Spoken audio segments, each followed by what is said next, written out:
Okay, I am told that Sarah Palin was offered a chance to speak at the convention, but that they never were able to put together a specific day and time slot.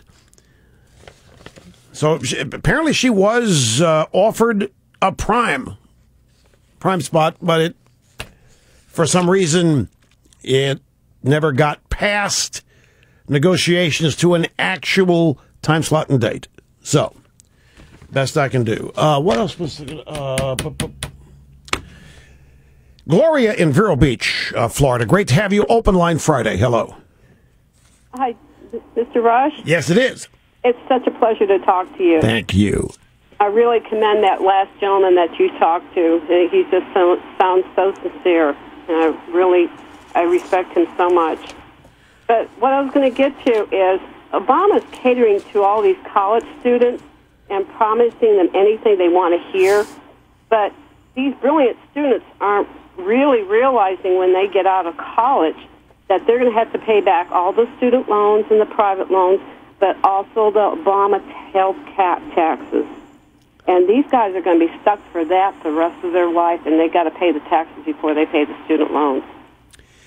Well, if I may interject here, I actually think that more college students than you are aware are frosted over this. I think they're very much aware of how much in debt they are. And many of them are starting to question whether it was even worth it to go to college because there aren't any jobs.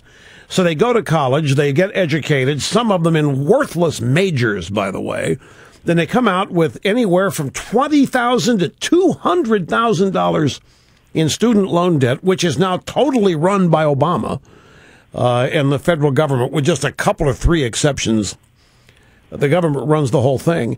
We had a story yesterday. I can't remember it was a poll, and I don't remember the group, but it indicated that the millennials, the ages 18 to 29, are just fed up with the job circumstance that they face, the economy, and that they're going to vote in droves, in numbers 50% higher than they did in 2008.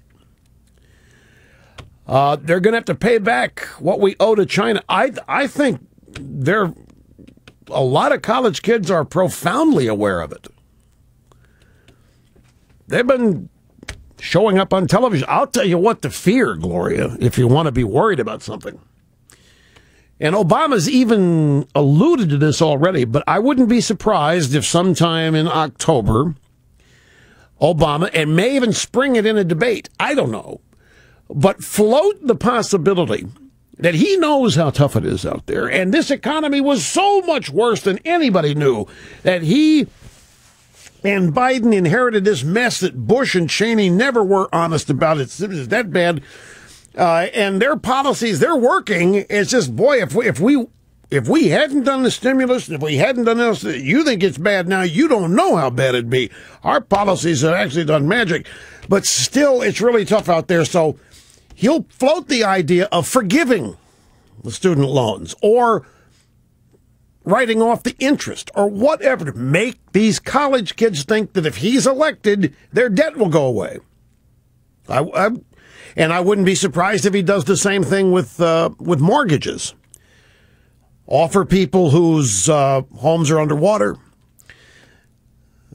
the idea that the federal government will just pay it for them. He's capable of anything, and it's what he wants people to think it's going to happen to them anyway. That's what he wants people thinking of when they think government. Pay off the mortgage, pay off student loan, take care of stuff like this. That's what the government's for. That's what being an American is. Being an American means you don't go into debt. Being an American means that banks can't screw you. Being an American means that Obama's government's going to take care of all of us who get ripped off by a corner drugstore, the big mall, and the bank. There are a lot of arrows still left in Obama's quiver that he can pull out of here. And he'll do it as we get closer to the election. The story in the New York Times: big income losses for those near retirement. Americans nearing retirement age. What is retirement age now? I mean, I know it differs from person to person. What is the retirement age? 65? 55? 50? 40? 67. Well, Americans nearing retirement age have suffered disproportionately after the financial crisis, along with the declining value of their homes, which were intended to cushion their final years. Their incomes now have fallen sharply. The typical household income for people 55 to 64 is almost 10% less in today's dollars than it was when the recovery began 3 years ago. This is all according to a new report from Sentier Research. Sentier. Sentier. However they pronounce it. They are a data analysis company, specializes in demographic and income data. Across the country, in almost every demographic, Americans earn less today than they did in June of 2009, when the recovery technically started. Now stop and think of that. It's not Bush, by the way. This is the Obama recovery. By everybody's definition, by the media's definition, the Democrat, it's Obama's recovery. Right? You can't escape the word recovery in every news story on the economy. The jobs numbers, and in news that could provide disappointing news for the ongoing economic recovery. So everybody acknowledges we've been in an economic recovery since June of 2009. Obama immaculated in January 2009. So the hell with Bush, the hell with all that stuff that Obama wants to blame it on. Incomes have fallen since the recovery began. Since the regime began. Typical household income for people 55 to 64, 10% less in today's dollars than it was when the recovery officially began 3 years ago. Younger Americans have also felt income declines in the 3 years since the recovery began.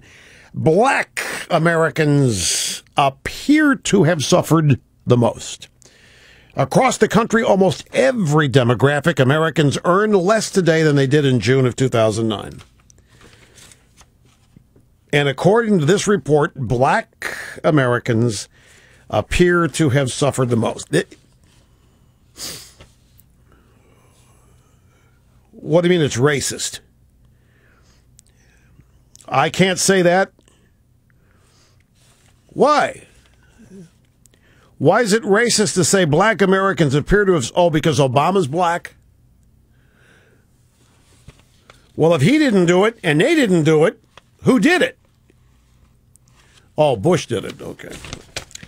I got Rick Warren. You remember Rick Warren, the big confab between Obama and McCain back in 2000?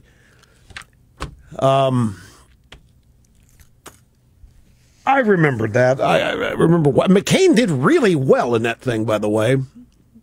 McCain was smoking in that thing. But the whole thing ticked me off anyway, because what everybody wanted to do in 2008 was stand in the light of Obama. That's when everybody was buying into all this messianic stuff. Everybody thought we had somebody brand new, unlike anything we'd ever had in politics before, and I disagreed. To me, Obama was just the next liberal to come down the pike, and if you know one liberal, you know them all, and there's no such thing as a new one.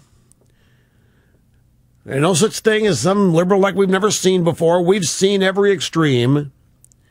I mean, the differences in Obama are not ideological. Well, he perhaps maybe is more extreme and more radical than some of the others, but still, there was, and I really winced when I see people falling for the image that everybody was, and I thought Rick Warren fell for it.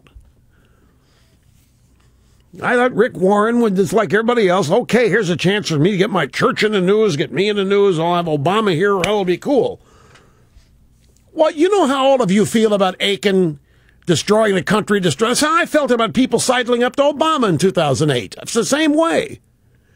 Well, anyway, Rick Warren has canceled this year's version of that thing, of his forum at the Saddleback Church.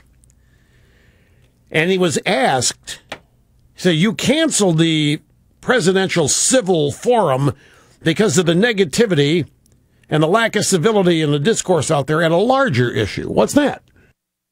And Warren said it's the crumbling of our Constitution's first guaranteed freedom, the freedom of religion. This issue is more significant, has far greater implications for America's future. People have forgotten that America was founded by people who came here to escape religious persecution. Freedom of religion is the first freedom mentioned in the Bill of Rights. It comes before freedom of speech, freedom of the press, freedom to assemble, every other freedom. And yet today at the city, state, and federal levels, government bureaucrats are daily trying to limit that freedom, impose restrictions, and stifle expressions of faith. It's one guy doing this, and his part is Barack Obama. It's Barack Obama, the Democrat Party. So my point is that this could have been known back in 2008. It was known. He's a liberal. This is what they believe. He hasn't changed. Everybody who thinks, well, this Obama guy, 4 years ago, he was really cool. Now look, he's the same guy. It's what's been frustrating. Anyway, I welcome it when anybody sees the light. I do.